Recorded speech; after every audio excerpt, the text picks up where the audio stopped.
और भारतीय जनता पार्टी के प्रत्याशी के तौर पर आपसे वोट की विनती करने के लिए आया हूं।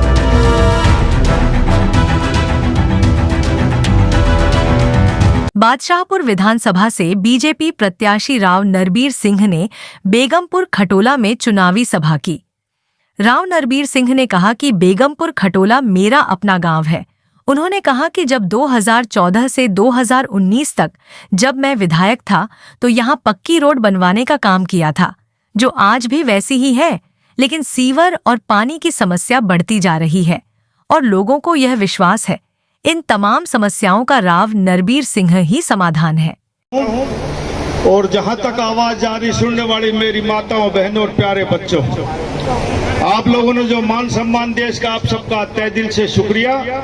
और भारतीय जनता पार्टी के प्रत्याशी के तौर पर आपसे वोट की विनती करने के लिए आया हूं। साथियों, 2014 में भी मैं चुनाव लड़ा और आपके आशीर्वाद, आपके सहयोग से मैं विधायक बना, सरकार बनी, मंत्री बना और जो कुछ मुझसे बन पाया वो मैंने काम करने की कोशिश की। ये तो कहता नहीं कि भाई चांद तारे सितारे तोड़ के लाया या आगे बढ़ जाऊंगा तो तोड़ के लाऊंगा, लेकिन एक एमएलए की हैसियत से, एक वजीर की हैसियत से जो कुछ कर सकता तो वो मैंने करने की कोशिश की।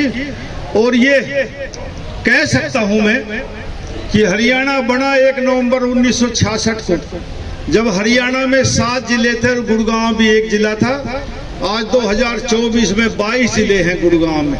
और 2014 की सरकार बनने से पहले जो मुख्यमंत्री बने वो अपने जिले में या आसपास के जिले में विकास करते रहे। इस दक्षिण हरियाणा के लोग ये कहते रहे और मैंने भी राजनीतिक जीवन में देखा कि भाई सरकार जो भी बनी वो दक्षिण हरियाणा के दम पर बनी। सबसे ज्यादा विधायक यहाँ से जो बन के गए उसकी सरकार बनी।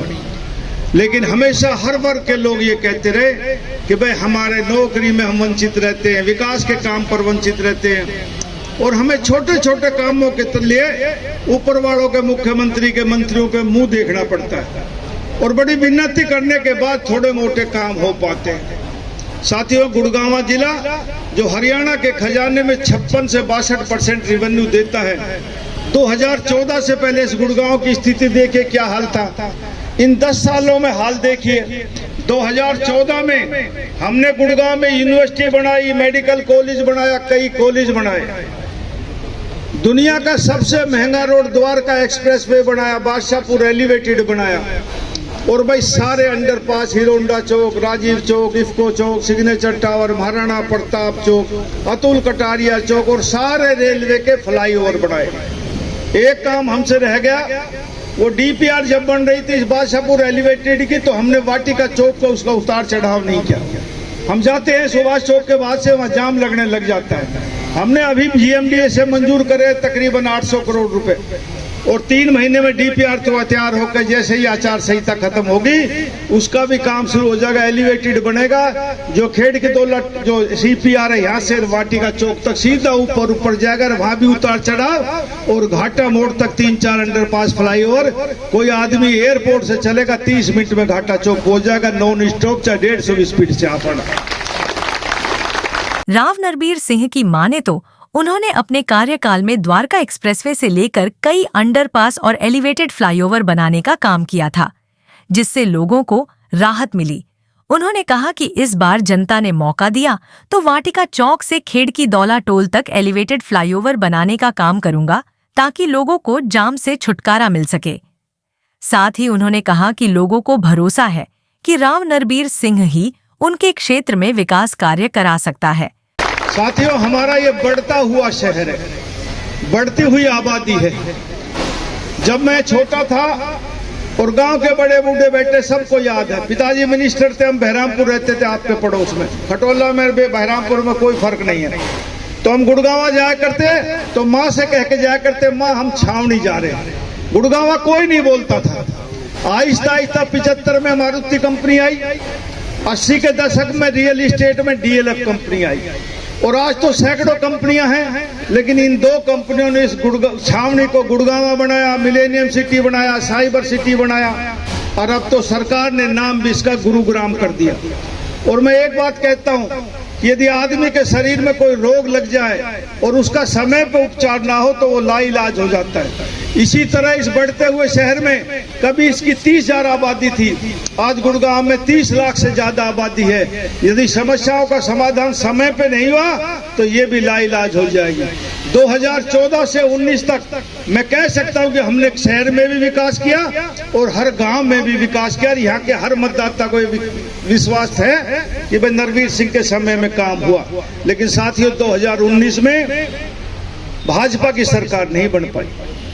दो दलों की सरकार बनी, बीजेपी और जेजेपी की, और साझेदारी की सरकार में जैसा काम चलता हुआ आपके सामने, चाहे व्यापार हो चाहे कोई काम हो, साझेदारी में ऐसा ही काम होता जैसे गुड़गांव में हुआ।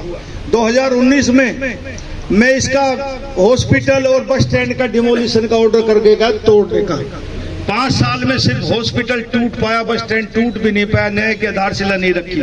और मैं कह सकता हूं कि 5 साल में कोई गुड़गांव में काम नहीं हुआ हमारी सरकार होने के बावजूद भी।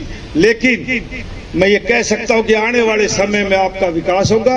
गुड़गांव में जो बढ़ता हुआ, गुड़गांव में बढ़ती हुई समस्याएं हैं। गुड़गांव एजुकेशन और मेडिकल का हब है। एक जमाना था, आज से 10-15 साल पहले लोग इलाज के लिए दिल्ली जाया करते।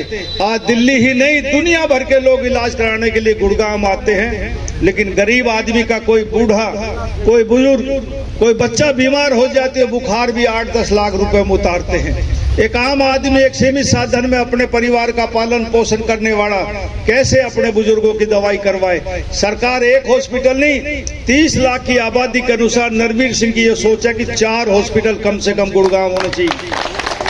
आपके पड़ोस में एक सब्जी मंडी है साथियों, नरक के बराबर। कितना को 2 बूंद पड़ जाती है आदमी जा नहीं सकता। 30 लाख की आबादी पे एक सब्जी मंडी, चारों कोनों पे गुड़गांव में 4 सब्जी मंडी होनी चाहिए। आज गुड़गांव में 2 बूंद पड़ जाती है, गुड़गांव 2-2, 3-3 घंटे तक जाम रहता है। आपको याद होगा, सबने देखा 2016 में बारिश पड़ी, हिरोला चौक पे जाम लग गया, 2-3 दिन नेशनल हाईवे जाम है, सबको याद है। प्रधानमंत्री जी के टेलीफोन आए मनोहर लाल जी के पास, गृह मंत्री उस समय राजनाथ जी थे, उनका टेलीफोन आया कि भाई मनोहर लाल जी ऐसे कैसे काम चलेगा, गुड़गांव जाम हो गया, आधा हिंदुस्तान रुक रहा है। इंटरनेशनल मीडिया ने भी रिपोर्टिंग करी कि गुड़गांव में ऐसा हाल हुआ है कि ट्रैफिक जाम हो गया, लोग सड़कों पे गाड़ियों में सोए। मनोहर लाल जी ने मेरी ड्यूटी लगाई और ये खानसा गांव के लोग बैठे हैं साथियों। आज हिरोंडा चौक पे पानी नहीं भरता। हमने इनको मुआवजा दिया, प्लॉट के बदले में प्लॉट दिया। और मैं गर्व के साथ कह सकता हूं, हिंदुस्तान में पहली बार ऐसा हुआ कि कब्जे पे मैंने जमीन दुआई। ये बैठे गांव वाले, और इनका जो इनकी बिल्डिंग थी उनसे भी पैसा ज्यादा दुआया, PWD करवा के पहले प्लॉट दुआया, पैसा दुआया, और उसके बाद उसकी जमीन पर हमने वो बनाया है। और इस बादशाहपुर जो कॉरिडोर बोलते हैं, जो बादशाहपुर रेल बोलते, बादशाहपुर विधानसभा से राव नरबीर सिंह अपनी जीत को लेकर आश्वस्त नजर आ रहे हैं। नरबीर सिंह का कहना है कि लोगों का समर्थन उन्हें मिल रहा है। हालांकि यह तो आने वाली 8 तारीख को ही पता चल पाएगा कि जनता किस पर भरोसा जताती है।